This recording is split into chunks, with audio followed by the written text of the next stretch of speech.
L'année 2009 est la 80e année de l'anniversaire de la mort du président Georges Clemenceau.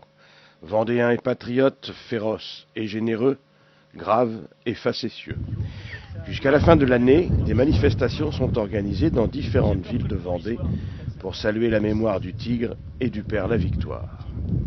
Première étape à Mouilleron-en-Paré, là où naquit Clemenceau, pour une conférence autour de la correspondance de Georges Clemenceau, qui avait un joli brin de plume, une correspondance édifiante sur la personnalité de l'homme d'État. Alors, les réactions de Clemenceau. Tout d'abord, je crois que la dimension, ce qui est important dans le combat de Clemenceau et dans ce qu'il a défendu, il y a tout un aspect social, parce qu'il est animé effectivement par les trois grands principes républicains, donc liberté, égalité, fraternité, et ça, c'est quelque chose qui lui tenait à cœur et on le voit dès le début de son action politique.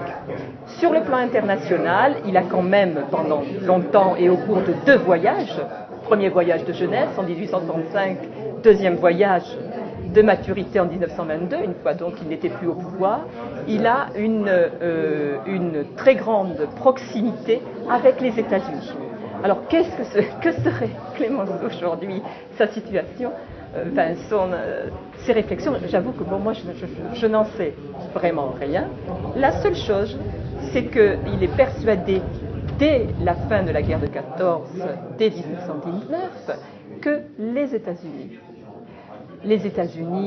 de la démocratie en Amérique, de Tocqueville, les États-Unis ont un rôle fondamental. Et je crois qu'aujourd'hui, il continuerait à penser effectivement que les États-Unis, dans l'organisation du monde, doivent être à la hauteur des événements. Ça, j'en suis sûre. Réclamerait une action américaine réelle.